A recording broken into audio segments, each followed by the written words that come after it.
रात के ठीक 12 बजे थे। घने बादल आसमान को ऐसे ढक चुके थे जैसे किसी ने अंधेरे की चादर तान दी हो। दूर दूर तक सिर्फ कुत्ते के भौंकने और हवा के सिसकने की आवाज गूंज रही थी। उत्तर प्रदेश के एक छोटे से गांव भैरवपुर के किनारे एक पुराना शमशान था। एक ऐसा शमशान जहां लोग दिन में भी जाने से डरते थे। गांव वालों का कहना था कि वहां कई साल पहले एक तांत्रिक रहता था, महाकाल तांत्रिक। कहते हैं वो मौत को भी बुला सकता था, लेकिन एक रात कुछ ऐसा हुआ कि वह अचानक गायब हो गया और उसी दिन से शमशान में अजीब घटनाएं होने लगी। गांव में रहने वाला आरव, जो शहर से पढ़ाई करके लौटा था, इन बातों पर विश्वास नहीं करता था। उसके दादा अक्सर कहते थे, शमशान के उस पीपल के पास मत जाना, वहां अभी भी तांत्रिक की आत्मा जागती है। आरव हंस देता है। आरव को लगता है ये सब अंधविश्वास है, लेकिन एक दिन उसके दोस्त सुरेश की मौत उसी शमशान के पास हो गई। लोगों ने कहा उसने तांत्रिक की साधना स्थल को छेड़ दिया था। पोस्टमार्टम में कुछ नहीं मिला। डॉक्टरों ने बोला दिल का दौरा था, पर सुरेश के चेहरे पर जो डर जमा हुआ था वो किसी और कहानी की ओर इशारा करता था। यहीं से आरव के अंदर जिज्ञासा पैदा हुई। सुरेश के घर से आरव को एक पुरानी डायरी मिली। उसमें लिखा था, शमशान के उत्तर कोने में एक काली विधि है, वहाँ आधी रात को कुछ चलता है। मैंने देखा है वो तांत्रिक अभी जिंदा है या शायद कुछ और बन चुका है। डायरी पढ़ते पढ़ते आरव के हाथ कांपने लगे। उसे लगा या तो सुरेश पागल हो गया था या फिर सच में कुछ था वहाँ। आरव ने तय किया वह खुद जाकर देखेगा। आरव टॉर्च लेकर शमशान पहुंचा। हवा अचानक ठंडी हो गई। जैसे ही वह अंदर गया उसे धूप अगरबत्ती की हल्की गंध आई। हालांकि वहां कोई नहीं था। पीपल के पेड़ के पास जमीन पर एक गोला घेरा बना था, लाल सिंदूर और राख से। बीच में एक काली मूर्ति रखी थी, भैरव की, और उसी के सामने ताजा खून की बूंदें। आरव का दिल तेज धड़कने लगा। तभी पीछे से आवाज आई, तुम देर से आए। आरव मुड़ा, लेकिन वहां कोई नहीं था। टॉर्च अपने आप बंद हो गई और अंधेरे में उसे लगा कोई उसके बहुत करीब खड़ा है। अचानक हवा में राख उड़ने लगी। आरव के सामने एक आकृति बनने लगी। काले कपड़े, जटाएं, लाल आंखें, वो वही था, महाकाल तांत्रिक। उसकी आवाज भारी और गूंजती हुई थी, तुम्हारा दोस्त मेरे साधना में बाधा बना था, इसलिए उसे जाना पड़ा। आरव डर गया, लेकिन बोला, तुम मर चुके हो। तांत्रिक हंसा, तांत्रिक कभी मरता नहीं, वह बस रूप बदलता है। तांत्रिक ने कहा, मैं अमरता के अंतिम चरण में हूँ, मुझे एक जीवित इंसान की आत्मा चाहिए और तुम खुद चलकर यहाँ आ गए। आरव भागने लगा, लेकिन उसके पैर जमीन से चिपक गए। उसके चारों ओर काले धुएं का घेरा बन गया। तांत्रिक मंत्र पढ़ने लगा, ओम काल भैरवाय नमः। जैसे जैसे मंत्र तेज हुआ, आरव को लगा उसकी सांस रुक रही है। उसी समय अचानक हवा में किसी और की आवाज गूंजी, रुक जाओ। एक बूढ़ी औरत प्रकट हुई। वो गांव की पंडिताइन दादी थी। उन्होंने कहा, तुम्हारी साधना अधूरी है महाकाल, तुम्हें मुक्ति नहीं मिलेगी। तांत्रिक गुस्से में चिल्लाया, मुझे कोई रोक नहीं सकता। दादी ने अपने हाथ से गंगा जल छिड़का। जमीन कांपने लगी। तांत्रिक की आकृति टूटने लगी। दादी ने आरव को बताया, महाकाल तांत्रिक ने अमर बनने के लिए एक शैतानी साधना की थी, लेकिन अंतिम चरण में उसे ऐसा व्यक्ति चाहिए था जो खुद अपनी आत्मा दे। जब तांत्रिक को कोई नहीं मिला, उसने खुद को ही मार लिया और आत्मा शमशान में फंस गई।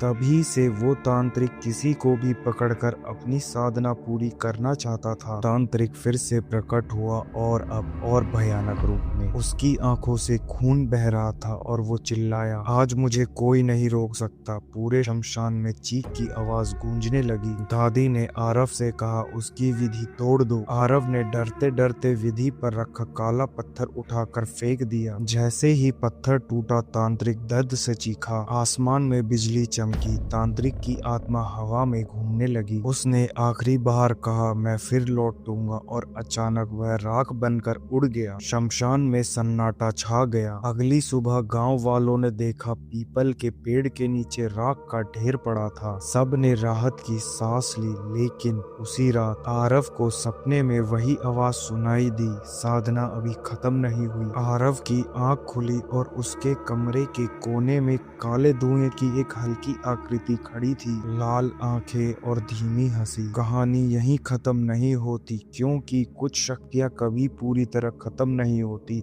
वो सिर्फ इंतजार करती है। भैरवपुर में आज भी लोग उस शमशान के पास नहीं जाते। कहते हैं अमावस्या की रात वहां मंत्रों की आवाज सुनाई देती है, और कभी कभी किसी को लाल आंखें अंधेरे में घूरती दिखाई देती है।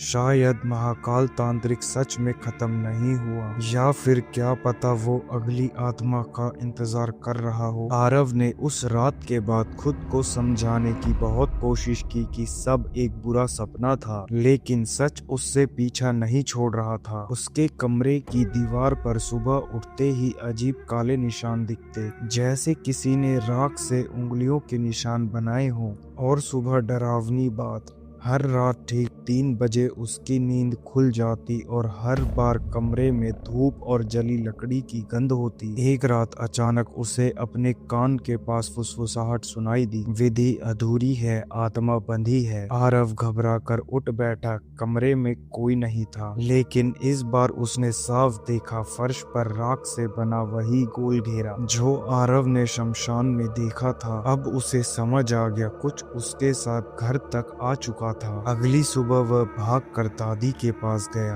दादी ने उसकी आंखों में देखकर कहा, तुम्हें छू लिया है उसने, अब वो तुम्हारे जरिए वापस आएगा। आरव के पैरों तले जमीन खिसक गई। मतलब? दादी बोली, जब तांत्रिक की साधना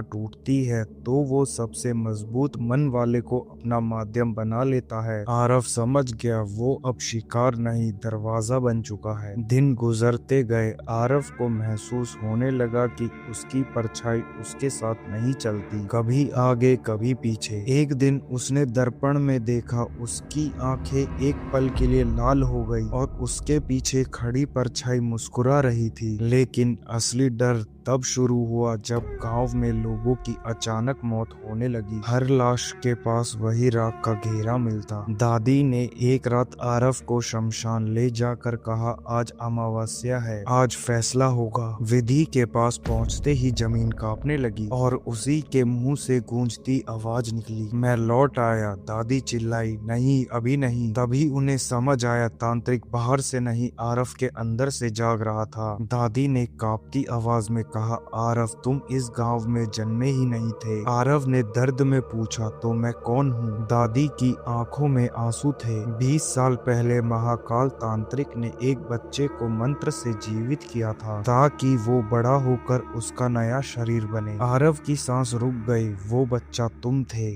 आरव की यादें टूटने लगी, उसे झलके दिखने लगी। शमशान, मंत्र और एक तांत्रिक जो एक नवजात बच्चे पर राख डाल रहा था। उसकी आंखों से आंसू निकल आए, तो मैं कभी इंसान था ही नहीं। तभी उसके चेहरे पर मुस्कान आ गई, लेकिन वो मुस्कान उसकी नहीं थी। उसकी आवाज बदल गई, मैंने कहा था मैं वापस आऊंगा। आरव का शरीर सीधा खड़ा हो गया, आंखें पूरी तरह लाल। तांत्रिक की आत्मा पूरी तरह उसमें समा चुकी थी। दादी ने मंत्र पढ़ने की कोशिश की, लेकिन इस बार तांत्रिक हंसा, अब बहुत देर हो चुकी है। शमशान में आग की लपटें उठने लगी। तांत्रिक बोला, अब मैं अमर हूँ, क्योंकि इस बार मेरा शरीर जिंदा है। दादी ने आखिरी बार गंगा जल फेंका, लेकिन इस बार कुछ नहीं हुआ। आरव अब आरव नहीं था। कुछ महीने बाद गांव में सब सामान्य हो गया। आरव शहर चला गया और नौकरी करने लगा, सामान्य जिंदगी जीने लगा। लोगों ने सोचा सब खत्म हो गया, लेकिन एक दिन शहर में एक बड़ी खबर आई। एक प्रसिद्ध आध्यात्मिक गुरु अचानक लोगों को अमरता की साधना सिखाने लगे।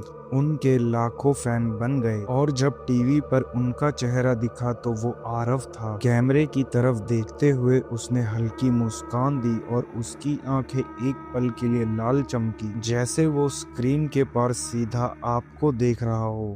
शायद तांत्रिक अब शमशान में नहीं, शायद वो भीड़ में है। शायद जब आप ये कहानी सुन रहे थे वो आपके पीछे खड़ा मुस्कुरा रहा था।